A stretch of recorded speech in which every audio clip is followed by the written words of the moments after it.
Shalom, kita di akhir zaman ini sedang menunggu rapture atau pengangkatan sebelum Antichrist atau Mesias palsu atau Imam Mahdi menyatakan dirinya. Apakah terjadi rapture atau tidak? Apakah doktrin premilenial yang benar atau amilenial yang benar? Karena banyak pendeta tidak percaya dan menolak rapture, pengangkatan gereja. Karena percaya amilenial, yang artinya kita masuk ke dalam zaman Antichrist, zaman kesusahan besar, kita masuk zaman penganiayaan besar Antichrist, yang lebih kejam dan biadab 1000 kali dari Hitler.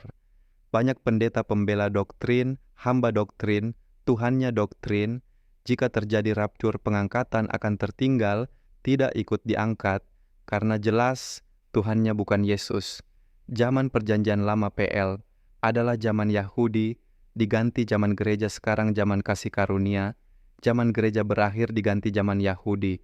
Kembali, zaman Yahudi bertobat dan mengakui Yesus Yahweh dan Mesias yang dijanjikan yang telah datang, karena dianiaya, dibunuh, dan segala penderitaan di zaman Antichrist.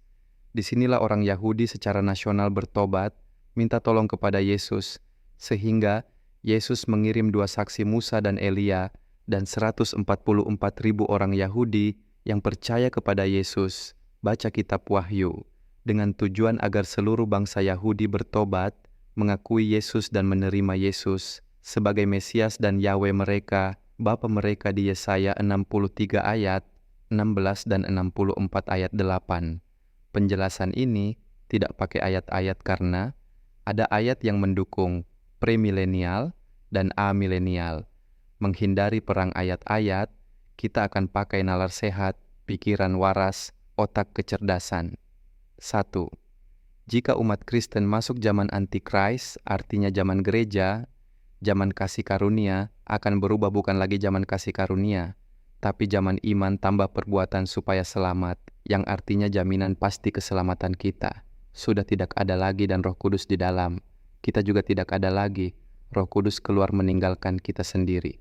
Meterai keselamatan hilang, yang artinya kita ditinggal sendiri yatim piatu, padahal Yesus berkata, tidak akan meninggalkan kita, akan menyertai kita sampai akhir zaman.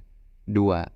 Yesus itu Allah kita Bapa kita yang baik, yang tidak akan memberikan ular bukan roti kepada kita ketika kita masuk zaman Antichrist, artinya Yesus memberikan kita ular.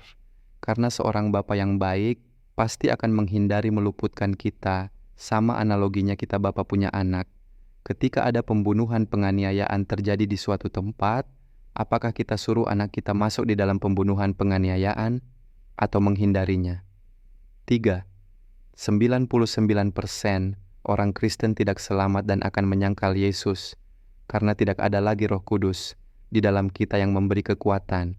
Jika langsung dibunuh kita bisa tetap setia tidak menyangkal. Gimana kalau kita tiap hari disiksa supaya menyangkal? Tiap 2 jam sekali jari kita diiris, iris dipotong, lalu kita melihat istri dan anak-anak kita disiksa, sama seperti kita diiris dipotong jarinya setiap 2 jam sekali. Yang bahkan kita maunya mati tapi tidak bisa mati. Kuat, tahan. Kalau sendiri yang disiksa bisa kuat-kuatin, tahan-tahan. Tapi melihat orang-orang yang dikasihi disiksa, kuat, tahan. Jadi orang-orang Kristen, para pendeta badan besar yang menolak rapture pengangkatan gereja, menolak premilenial, adalah orang-orang yang tidak memakai otak kecerdasan dan nalar sehat, karena menjadikan Yesus itu Allah yang jahat, yang sengaja memasukkan kita ke dalam penganiayaan Antichrist. Karena kalau Yesus Allah Tuhan yang baik, Bapa yang baik, akan meluputkan anak-anaknya yang sangat dikasihinya, bukan malah dikorbankan. Yang juga artinya semua perkataan Yesus di 4 Injil kanonik itu menipu, bohong, dan menjerumuskan. Yang benar adalah 1. Zaman perjanjian lama zaman Yahudi di PL, zaman iman plus perbuatan, diganti zaman kedua. 2. Zaman gereja zaman kasih karunia, diselamatkan karena iman.